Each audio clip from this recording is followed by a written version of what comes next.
The perfect fucking woman. No, fuck that shit. Fuck that noise. Have you ever noticed these days when you go out and you look around, you look at the women, right? They all seem to have dyed their hair. I mean, sometimes you can't tell if it's natural or not, but you usually can, and the hair is a large feature of a woman's attractiveness. Like, for example, 69% of women say they feel more attractive immediately after dyeing their hair, and 75% of women dye their hair in some way on a regular basis. Even 15% of women, they can't remember their original hair color.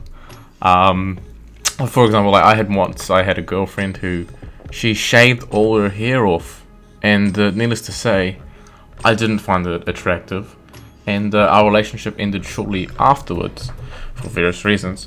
But yeah, women shaving their head is a bit of a different ball game. Anyway, so women like to dye their hair, but feminist women in particular seem to dye their hair all sorts of colors. And I don't need to say anything more than Chanty Binks for you to know what I'm saying, eh? The perfect fucking woman. No, fuck that shit.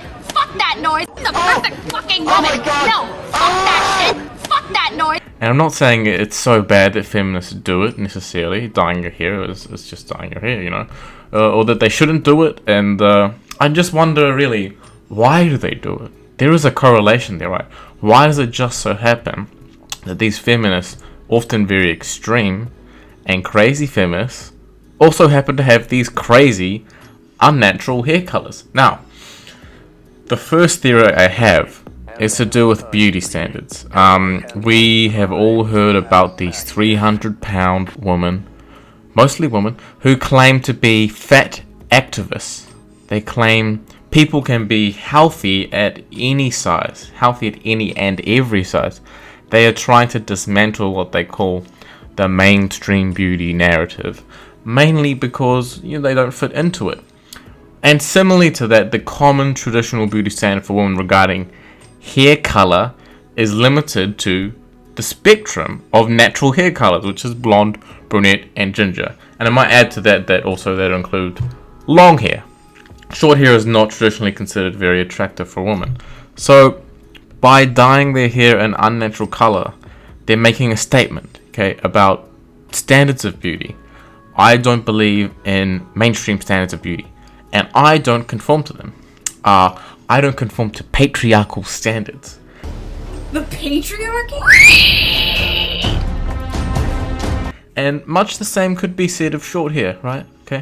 It's kind of the opposite of peacocking, in a word. They're trying to be ugly, or perhaps on a deeper psychological level, that makes them feel better because they feel it kind of disconnects them from the patriarchy. My patriarchy, right?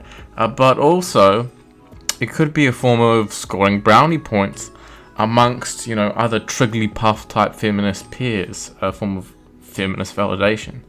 They know that in the past, a woman's economic value was based on her sexuality, her reproductive capacity, and they don't like that. And because they are so anti-objectification, they seek to make themselves unobjectifiable by making themselves ugly, by doing things like dyeing their hair strange color. So I think that's one part of it, the beauty standards. But no, I'm gonna go deeper here.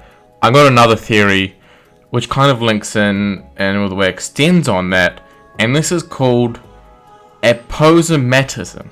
Aposematism, It's a fancy word coined by some gangster called Edward Poulton, and for warning coloration. Warning coloration is that's what it is. So you look in nature, in animals and plants, they sometimes take on very vivid and bright colorations. They indicate on a primal level to predators that they are dangerous. Could be insect, could be vegetable, fruit, whatever, And the bright colorations, they are perceived as dangerous. There's perceived danger, which may or may not be based off a real threat, The skin of a frog, it might be toxic, it might not. But it's an anti-predation utility, that's what it is, these warning colors. So for example, a blue frog has a warning coloration on it. It's blue. There's not really many blue foods in nature. Like there's a blueberry. It's not really blue though, not the color of the blue frog. So predators perceive its toxicity through its color on a very primal level, you know. And they fuck off somewhere else to find some green frogs to eat, right? Anyway, now I think it's kind of funny, right? Because we all know that very bright shade of blue we see in that frog is one of the favorites amongst feminists and social justice warriors. Isn't that interesting? Now, we can see this for other hair colors too. For example, let's compare Chanty Binks. Old Chanty. What does she look like? She looks like a fucking Amanita muscaria, otherwise known as fly allergic, a kind of magic mushroom. It can be quite toxic though, so visually the resemblance is just uncanny, you know? It's fucking uncanny. It's like Carrot Top, he looks like a fucking carrot. Chanty Binks looks like a muscaria, okay? The color red, it is very prominent to the eye. It strikes out at the eye. And it's well known that you should be careful of eating red berries or mushrooms. And we look at the Amanita and then we look at the Chanty. Okay, the coloration has the same effect in each. It strikes the eye, but it warns us of its toxicity, so it repels us, okay? And this is an estimation that it has been proved true for Chanty through her behavior, much like it has been proven true for the Amanita through its ingestion, you know? And I think this gives some pretty good credit to this argument here. Now, of course, there are many wacky and wild colors that the feminists, the SJWs, they dye their hair all sorts of colors, including maybe light green or purple. Or I'm not really following that, but the purpose of all that is basically the same. And actually, I don't necessarily think it's always the case that they're so cognizant of that. They're going, I'm dyeing my hair to fight the patriarchy, and I want to repel men and look ugly. Like, not necessarily. Okay, I think a lot of them just copy the behaviors of others and mimic them for various reasons. Okay, like with a lot of people doing a lot of things. But then all that means is that they're not cognizant of the underlying reasons. It doesn't mean there aren't any underlying reasons. You know, the absence of awareness doesn't mean there isn't an underlying reason, that it's not a warning coloration or aposematism. So lastly, I would like to mention that I think this dyeing of the hair in strange colors is like a uniform for the feminists. It's their driver's license, it's their identity card, it's their, it's a way that makes them easily recognizable to other feminists and to the general public.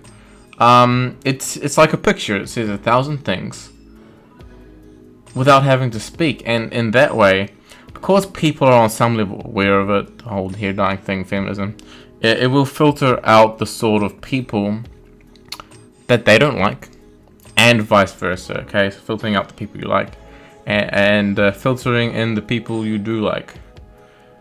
For a policeman, for example, you know, his uniform or his car or his hat identifies him as a policeman. He doesn't have to go and fucking explain everything that he does. You can just see it straight away, visually. That's very helpful.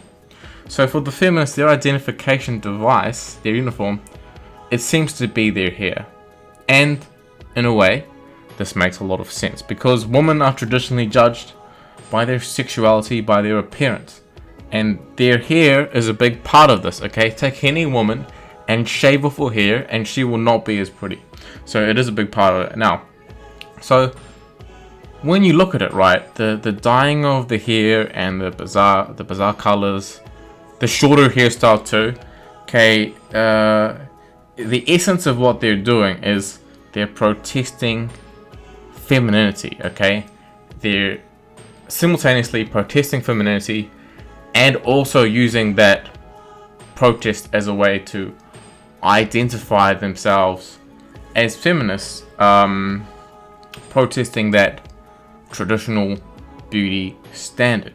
So it kind of makes sense that they would do that, because that's where everyone's looking when you look at a woman. I mean, you look at other parts too, but you do look at the hair. So these have just been some of my comments and criticisms on why the feminists have such fucking crazy hairstyles. What's the psychology behind that?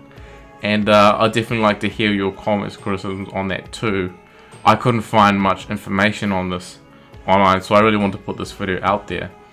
Now, if you did like this video, please feel free to like, share, comment, subscribe, and then I'll see you next time.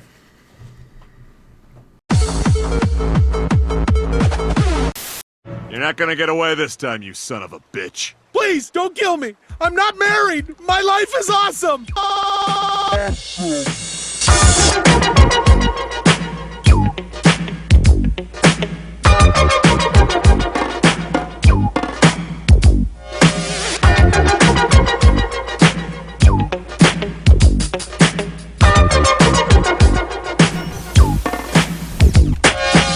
It's like a jungle sometimes. It makes me wonder how I